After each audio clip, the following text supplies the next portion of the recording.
안녕하십니까? 복음전도자 김혜균입니다. 지금 여기는 제 옆에 보니까 눈이 내리고 있어요. 굉장히 많이 내리고 있습니다.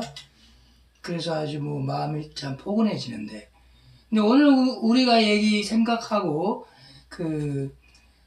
하고 싶은 얘기는 우리네 정치에 관한 얘기입니다. 요즘 우리 정치 현실이 굉장히 혼탁하죠?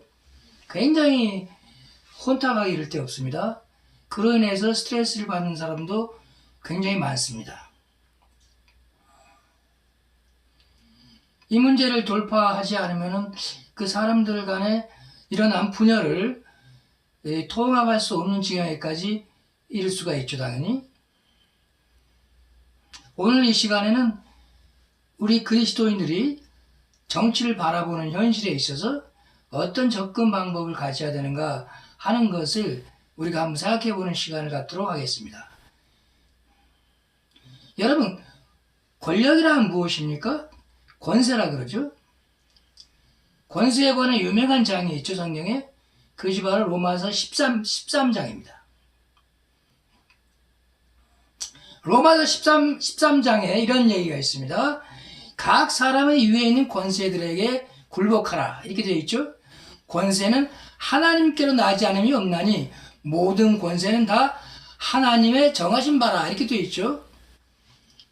이 말씀을 이해하는 데 있어서 오랫동안 잘못된 이해가 존재해 왔던 것이 사실입니다. 많은 목사들이 이 구절을 상대로 해서 어떠한 권력이든지 다 복종하고 순종해야 한다는 식으로 설명을 하는 그런 많은 목사들이 그동안 있어 왔습니다. 굉장히 유명한 목사들도 그런 면에 있어서는 복종해야 한다고 그런 일치된 견해를 가지고 있었죠. 근데 그 말이 맞을까요? 근데 우리가 성경을 잘 들여다가 보면은 전혀 터무니없는 해석이라고 하는 것을 우리가 알 수가 있습니다. 여러분, 성경의 영어 성경에 보면 이렇게 나와 있습니다. He is God's servant to do you good. 이렇게 되어 있어요. He라고 하는 것은 권세를 말하는 겁니다. 권세가 하나님의 종이다. 이렇게 되어 있어요. 그래서 우리들에게 선한 행실을 하도록 유도하는, 선한 행실을 하도록 하는 하나님의 종이다. 이렇게 표현되어 있습니다. 우리 성경에는 하나님의 사자가 되어 이렇게 되어 있죠. 4절에 보면은 로마서 13장 4절에 보면은 하나님의 사자가 되어 내게 선을 이루게 하는 자니라 이렇게 되어 있습니다. 근데 그러한 권세는 하나님의 공의에 입각해서 정의라는 권세겠죠. 그러니까 모든 권세에 해당되지는 않습니다. 우선 그런 식으로 얘기를 하면은 아돌프 히틀러도 좋은 하나님으로부터 나온 권세라 이런 식으로 얘기할 수밖에 없죠. 또는 공산주의를 표명했던 독재자들도 다 하나님으로부터 온 것이다. 이런 어이없는 말을 하게 됩니다.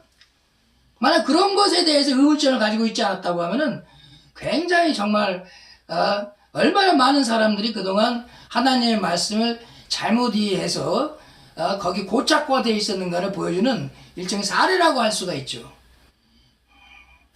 우리가 그것을 돌파를 해 나가야죠. 그러니까 하나님의 말씀을 목사에게만 의존하면 반드시 얼토당토하는 그런 이해를 하게 되는 경우가 굉장히 많이 나옵니다. 직접 성경을 읽고 거기에 따르는 자료를 보고서 이해하는 것이 가장 좋은 방법입니다. 그리고 마지막은 물론 성령께서 가르쳐 주시죠. 성령이 우리의 최고의 교사죠. 기도하는 마음으로 성경의 말씀을 파악을 하고 그 진리를 이해하는 것이 굉장히 중요하다고 여겨집니다. 여러분, 우리가 생각을 해야 될 것이 있죠.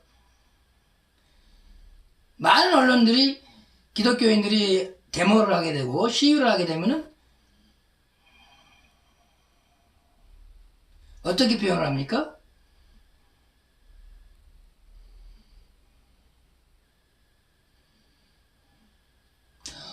보수 우파라 그러죠.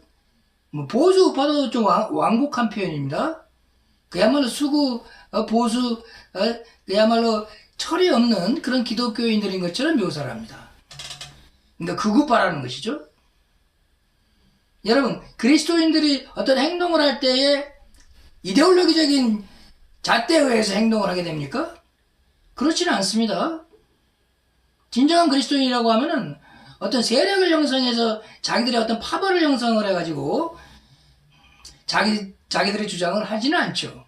왜냐하면 우리에게는 명확한 예수 그리스도라고 하는 명확한 근거가 있기 때문에 그렇습니다. 그리스도께서 과연 원하시는 건지 원하지 않는 것인지를 항상 생각해야 될 의무가 우리에게는 있습니다. 또 의무라기보다도 자연스럽게 그렇게 되죠. 우리의 믿음에 의해서 그렇게 되게 되어 있습니다. 예수께서 어떤 이데올로기라고 프레임을 통해서 행동하신 적은 없죠. 당신이 말씀하고 싶어 하시는 그 말씀을 통해서 행동도 하고 계신 것이었지, 어떤 이데올로기적인 아주 편향적 잣대를 가지고 행동하신 적은 없습니다. 여러분, 예수를 믿는다고 하는 것은 지난 시간부터 누누이 얘기하지만 자유를 누린다고 하는 것이죠. 그리스도 예수 안에 자유에 참여하고 그것을 누린다는 의미입니다. 그러니까 어떤 파벌적 성향이나 이데올로기적인 경향성에 의해서 좌지우지 될 수가 없다는 거죠. 우리 그리스도인들이 봤을 때 우리의 정치 현실이 어떤 식으로 흘러가고 있는가, 하나님의 공의 입각에서 과연 흘러가고 있는가, 이거를 헤아리는 것이 가장 중요한 일이죠. 때로는 그것이 세상 사람 눈에는 우파적인 성격을 보이는 그런 행동이라고 볼 수도 있겠고, 혹은 어떤 의미에서는 또 좌쪽에 있는 행동이라고 생각할 수도 있을 겁니다. 또 때로는 중간을, 중용을 취하는 사람들도 있을 수 있죠. 그러나 그러한 판단은 세상 사람들이 어떻게 한다고 하더라도 그리스도인은 하나님의 공의 입각에서 모든 정치 현실이나 모든 생각을 거기다가 맞춰야 되는 거죠. 우리가 나라를 위해서 기도할 때도 마찬가지입니다. 우리가 나라를 위해서 기도하는데 어떤 기도를 합니까? 무슨 보수 우파가 승리하게 해달라고 기도합니까? 혹은 좌파들이 그냥 100년 동안 권력을 잡아야 한다는 식으로 그걸 위해서 기도를 합니까? 전혀 아니죠. 우리 민족을 위해서 기도하는 것이고, 우리 민족의 하나님의 공의에 입각해서 진정으로 자유로운 시민들이 될 수 있도록 그걸 위해서 기도하는 겁니다. 나라가 정의로워야죠. 정의로워야 됩니다. 그래야만이 모든 사람들이 통합을 하기가 아주 좋죠. 정의라고 하는 건 상대적인 개념은 아니죠, 사실은. 어떤 이데올로기에 의해서 행동하게 되면 상대적이 될 수 있죠. 그러나 만인이 인정하는 공의로움이다 그러면은 분열이 될 이유가 없는 겁니다. 근데 그것이 오염이 되어 있는 거죠. 굉장히 오염이 되어 있습니다. 어떤 교회 지도자들은 자기들의 교훈을 동원을 해서 현재 권력자에게 항의를 하고 시위를 하는 경우도 많이 있죠. 근데 그리스도인은 공의를 일으키기 위해서 분명한 행동을 할 필요는 있지만은 동원이 돼서는 안 되죠, 사실은. 여러분, 지난번에 얘기했지만 십자군 전쟁이 로마 교황에 의해서 동원이 됐죠. 바로 기독교인들이 동원이 된 겁니다. 동원의 대상은 아니에요. 성경이 말하고 있지만은 모든 성도들은 그 자체가 나라입니다. 일 개인이 아닙니다. 어떤 사람이 카리스마적인 권위를 가지고 누군가를 동원한다는 그 자체가 그리스도인들에게는 전혀 맞지 않는 얘기예요.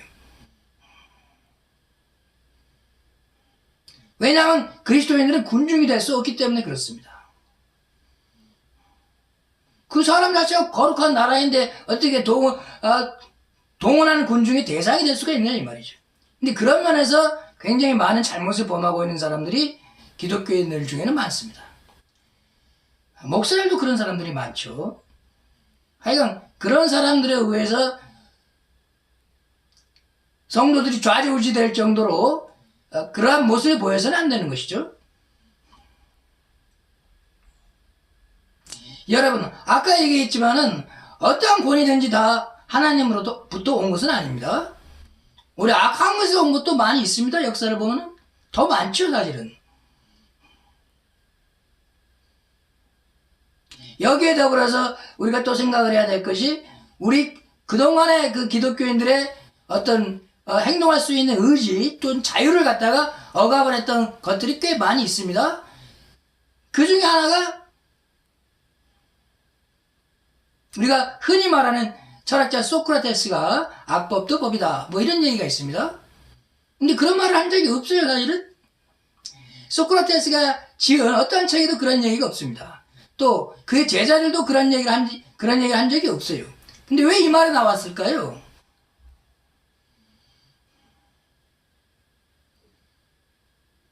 많은 사람들이 이런 얘기를 합니다. 그는 일제시대 때에 일본 제국주의자들이 조선인들이 저항의지를 갖지 못하도록 하기 위해서 일부러 그런 말을 만들었다고 그렇게 얘기합니다. 뭐 그 말이 사실인지 아닌지는 뭐 확실하지는 않죠. 그런데 중요한 것은 소크라테스나 제자들이나 그런 말을 한 적은 없다는 겁니다. 아마도 탈옥을 권유하는 자기 제자에게 친구로부터 그런 탈옥을 제안받았을 때 그것을 거부하지를 않고 그대로 독배를 마시기 때문에 이제 그런 얘기가 나온 것이 아닌가 하고 추측할 뿐이죠. 여러분 이 두 가지는 다 공통점이 있어요. 그것은 무엇이냐면은 잘못된 것을 지적하고 잘못된 것을 고치려고 하는 모든 노력들을 폄하하려고 하는 의도가 있습니다. 그렇죠? 교회를 사실상 지배하고 있는 목사들이 그런 어이없는 해설을 하는 이유가 뭐겠습니까? 자기가 지배자이기 때문에 그렇죠. 지배자가 잘못된 행동을 했다고 해서 그것을 저항을 한다 그러면 그 대상도 자기가 포함이 되죠. 그러니까 이런 식으로 사람들을 갖다가 오도를 하기 때문에 바로 기독교가 큰 문제가 되고 있는 거죠. 여러분 목사를 양성하는 기관을 가리켜서 우리는 신학교라 그러죠. 뭐 성직자 흔히 하는 말로 또 성직자도 그런 범죄에 포함이 됩니다. 근데 신학교란 말이 무슨 말인지 여러분 알고 계십니까? 신학교란 말이 별로 좋은 말이 아니에요, 사실은. 여러분 대부분의 신학교를 갖다가 세미나리라고 그러죠. 뭐 theological seminary 뭐 이런 식으로 표현합니다. 이 세미나리란 말이 사실 좋은 말이 아니죠. 그 원래 의미가 뭐겠습니까? 그 원래 의미는요, 동물을 사육한다는 뜻이에요, 사실.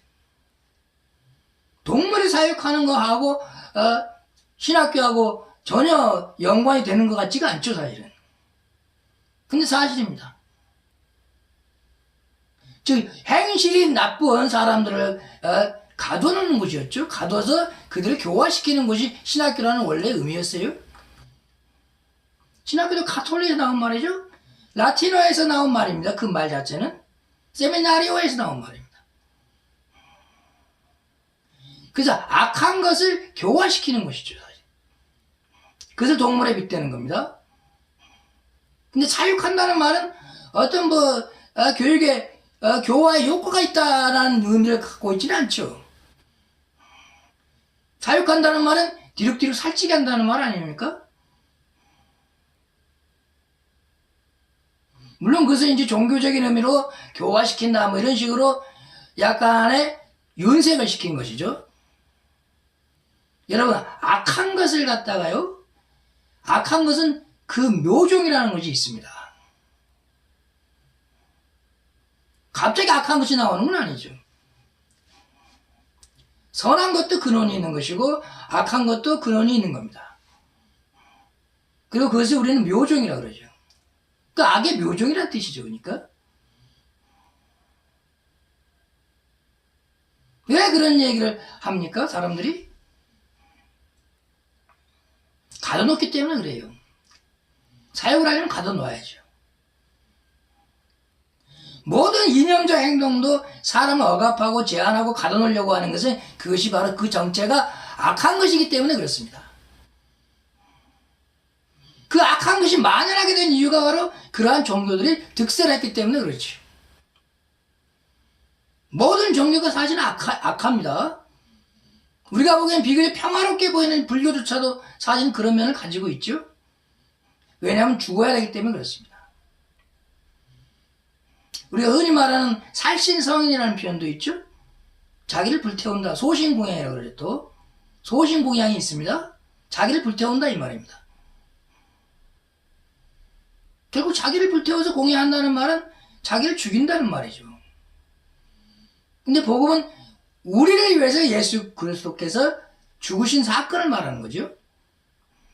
그로 인해서 일어나는 구원을 말하는 겁니다. 그러니까 전혀 다르죠. 우리가 정치 현실을 쳐다보고 있다고 하지만은 사실은 그 의미가 뭐냐면은 항상 모든 것을 우상 숭배하려고 하는 그런 종교주의자들이 그것을 이념적으로 표현하거나 종교적으로 표현하거나 각양각색으로 표현하면서 사람들을 억압하고 지배하기 때문에 그런 얘기가 나오는 거죠.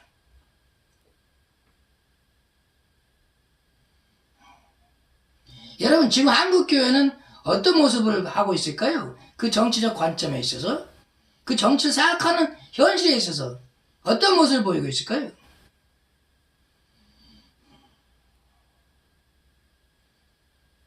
우리가 흔히 생각할 때 옛날에 80년대 때부터 많은 유명한 목사들이 권력에 흔히 하는 말로 아첨을 했죠. 권력의 문제점을 지적하는 것이 아니라 즉 선지자적 기능은 전혀 없었다고 봐야죠. 거기에 아첨하고 아부하는 모습만 보였습니다.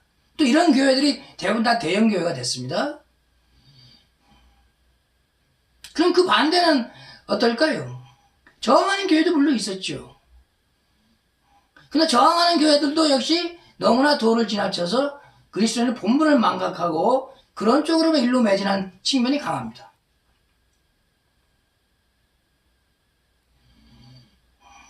교인들은 그 와중에서 그 속에서 한마디로 해서 지배하고 복종하는 그러한 사람들로 만들어져 있었죠. 자기 교회 목사가 어떻게 행동하자 그러면 우르르 몰려나가는 식으로 그런 모습 자체가 사실은 어울리는 모습이 아니죠. 예? 거룩한 나라여 택하신 족속이 그런 행동한다는 것은 어찌 보면 세상 사람들로부터 비웃음을 당하기에 딱 알맞는 행동입니다.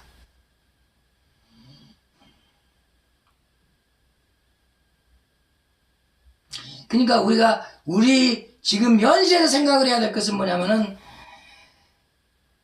정의롭지 못한 하나님의 공에 일치하지 않는 권력자들에 대해서 당연히 저항을 하고 항의를 해야 됩니다.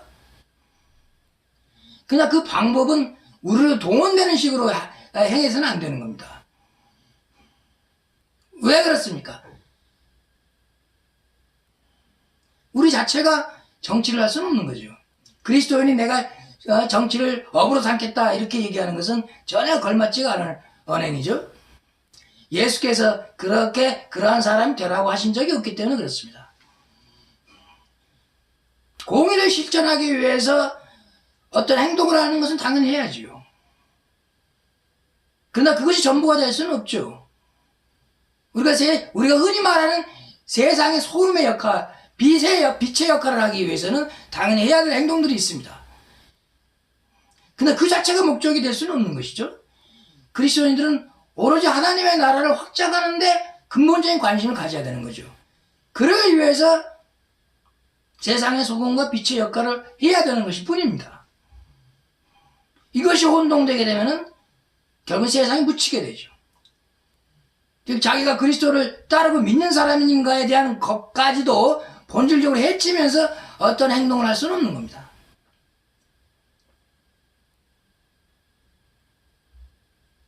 그렇지요? 그것도 사랑의 한 내용이기 때문에 그렇습니다. 우리가 사랑을 해야 되잖아요? 그러니까 모든 것이 사랑의 그 범주 내에서 행해져야지 정상이 되는 거죠. 세상 사람들처럼 증오하고 미워하고 이런 식으로 항의를 하는 것은 있을 수가 없는 거죠. 그렇게 하는 사람들이나 그것을 막는 사람들이나 똑같은 겁니다. 권력자에게 대항하는 세력이나 그 권력자를 갖다가 부추기는 세력이나 사실 지금의 기독교인들은 그 두 가지로 분열되어 있죠. 그리고 타협이 안 됩니다. 일치가 안 돼요. 왜냐하면 그들이 그 마음속 중심에 그리스도 예수를 관점 기준으로 해서 행동하는 것이 아니기 때문에 그렇습니다. 굉장히 슬픈 일이죠, 사실.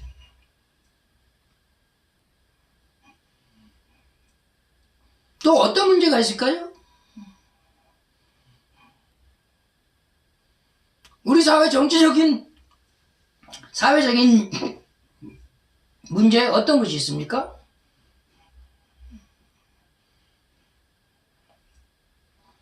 광주 문제가 있죠?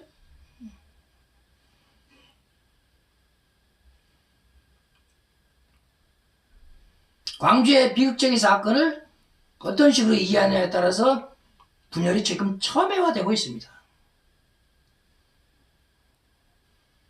다른 거 다 차치하고라도 그리스도 예수를 믿는 사람들은 어떤 관점에서 서야 될까요? 모든 역사적 사건에 있어서 진실을 규명하는 일은 굉장히 중요한 일입니다. 그리고 모든 국민들의 합의에 의해서 어떤 성격이 규정되어지는 것은 더 중요한 일이죠.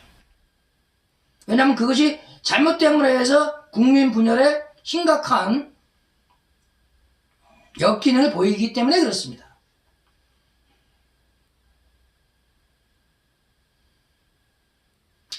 여러분, 가해자와 피해자를 나눈다고 하더라도 그 사태를 국민 통합적으로 익히는 길은요, 일단 진상을 규명을 해야 되겠죠. 모든 국민들이 인정할 수 있는 진상을 규명을 해야 되는 겁니다. 그 다음에 그로 인해서 발생한 모든 피해자들에게 당연히 거기에 걸맞는 대우를 해줘야죠.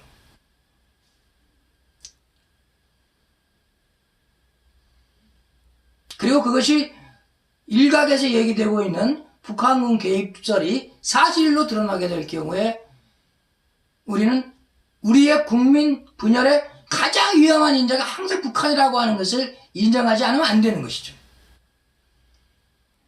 틈만 있으면 남남 분열을 획책하는 북한의 세습 독재자들에게 강력한 비토를 해야 되는 겁니다. 그것이 정상이죠. 그러한 문제를 그런 식으로 접근하지 않게 되면은 결국에는 남남 분열을 이용한 북한의 전략을 우리가 인정하는 꼴밖에 되질 않는 거죠. 그리고 대화라고 하는 것은 진정 남북이 화합되기 위해서는 바로 그러한 문제를 기탄 없이 비록 그 사람의 독재자라고 할지라도 얘기를 해야 하는 겁니다. 그래야 대화가 되죠. 그럼 대화가 왜 필요합니까? 아무 이견이 없으면은 대화가 불필요하죠. 서로 이해하기 위해서는 대화를 해야 되는 것이죠. 지난번에 제가 얘기를 한 것처럼 대화는 서로가 생명의 씨를 뿌리는 것이기 때문에 그러한 대화를 많이 하면 할수록 좋은 것이죠. 근데 눈 가리고 아웅하는 식의 대화는 필요가 없죠. 그것은 나중에 가면은 서로 불신을 자초해서 심각한 상태로 몰아넣었기 때문에 그렇습니다. 지금 우리나라가 그렇죠. 진정한 그리스도인들은 자기에게 걸맞는 행동 양식을 자기가 알 수가 있어야죠. 왜냐하면 그것은 그리스도 예수께서 이미 제시해 준 거기 때문에 그렇습니다. 그것을 기반으로 해서 기도도 해야 되는 거죠. 어떤 특정한 누구를 편향하기 위해서, 특정한 누군가를 지지하기 위해서 기도를 한다는 것은 그건 기도가 아니죠. 그런 사람은 사실은 예수를 믿고 있는 사람도 아닙니다. 왜냐하면 예수를 진짜 믿고 있는 사람이라고 하면 예수를 의식하는 것이 당연하기 때문에 그렇습니다. 내가 어떤 언행을 하고 어떤 행동을 할 때 항상 예수를 의식하고 행동을 해야 되는 것이 정상이죠. 어느 순간에 예수를 잃어버리게 되면은 자기 생각대로 하게 되는 거죠. 같은 예수를 믿는다고 하는 사람들끼리 양극단으로 나뉘어가지고 싸움하는 상태가 벌어지는 거죠.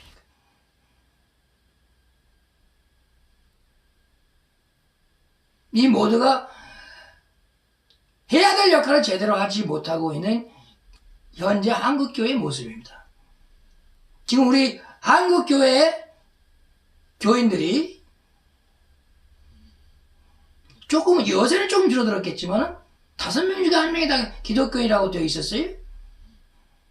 그러니까 그 5명 중에 한 사람이 다 잘하고 있다 그러면 그리스도 예수 안에서 진리를 전하고 사랑을 전하고 있다고 하면 우리 사회가 이렇게 혼탁한 사회가 될 수는 없는 거죠. 제대로 역할을 못하고 있으니까 이런 상황에 처하게 되는 겁니다.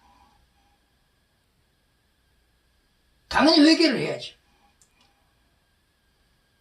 근데 우리나라 사람들은, 우리나라 교인들은 회개를 하라 그러면 그 순간만 회개해요, 그냥. 회개합다가 열매가 없는 경우가 많습니다. 그거 왜 그렇습니까? 회개를 자기 자신의 마음에서 우러나오는 마음으로 회개를 해야 되는데 이것이 일종의 교회 행사가 되고 있기 때문에 그렇죠. 교회에서 오늘 아무시에 회개를 위한 기도를 한다 이렇게 해야 사람들은 나옵니다. 거기서는 회개를 하죠. 그러나 자기가 스스로 깨우친 마음으로 회개를 하는 것은 아니기 때문에 그 회개가 오래가지를 못하는 거죠. 열매가 없는 겁니다. 거듭 얘기하지만 교회가 종교의 모습을 할 때는 그러한 역사가 일어날 수가 없죠. 즉 회개, 진정한 회개 역사가 일어날 수 없는 겁니다. 고정되어 있기 때문에 그래요. 갇혀 있기 때문에. 모든 것을 갖다가 교회 권력자들의 제시하는 그러한 내용대로 교인들이 무분별하게 따라가기 때문에 그런 상황이 벌어지는 겁니다. 여기서 탈출을 해야 되겠죠. 그렇지 않으면 우리 사회에 아무런 영향을 미칠 수가 없습니다. 빛과 소금은 그냥 나날이 퇴락해가는 그런 위선적이고 반도덕적이고 아주 그 수준 이하인, 그래서 욕이나 안 먹으면 오래 다양할 정도로 기독교인들의 위상이 추락할 수밖에 없는 거죠.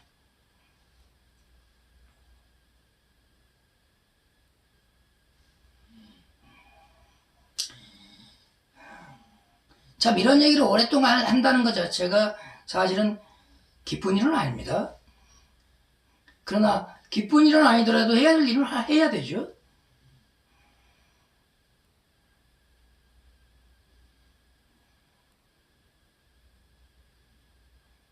여러분, 지금의 현실이 굉장히 각박하고 척박하고 또 엄청난 스트레스를 가중시키고 또 현재는 경제난까지 겹치지 않았습니까? 지금이야말로 그리스도인들이 중심을 잡고 나라의 방향을 올바르게 갈 수 있도록 만들어야 되고 또 그러한 기도를 많이 해야 됩니다. 안중근 의사의 말처럼 나라가 없으면 믿음이 무슨 필요가 있겠습니까? 여러분, 한국이라는 나라가 없어도 물론 하나님께서 뭐 특별한 영향을 받고 계시지는 않을 겁니다. 근데 하나님께서 한국을 사랑한다고 하면은 당연히 그것은 거꾸로죠.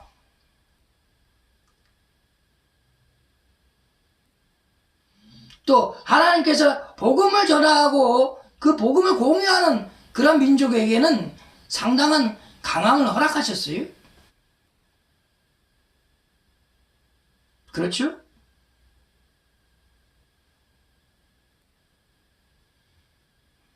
나라를 약화시키면서 나라의 분열과 혼란을 갖다가 가져다 주면서 그 나라를 쓰지는 않습니다. 복음을 위해서 그 나라를 쓰지는 않죠.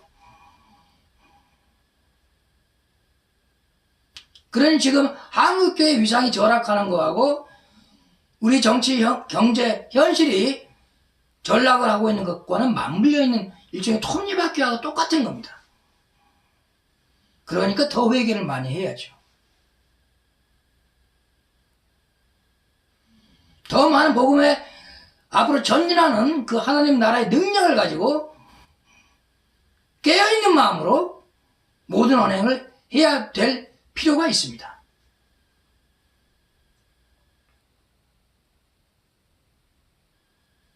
이를 위해서 많이 기도하고 그리스도 예수 안의 자유함을 가지고 첨예하게 대립되어 있는 국민들을 일치시킬 수 있도록 그렇게 그리스도인들이 능력을 발휘해 주셔야 되는 거죠. 이제 눈이 조금밖에 안 오는군요. 참 기도하기는 좋은 환경에 있습니다. 저 같은 경우는 산에 있으니까 그렇죠. 자연이 옆에 보이고 여러분들도 모든 것을 떨쳐버리고 말씀과 기도에 집중하는 그러한 그리스도인이 되기를 바랍니다. 여러분 고맙습니다. 다음 시간에 또 뵙겠습니다.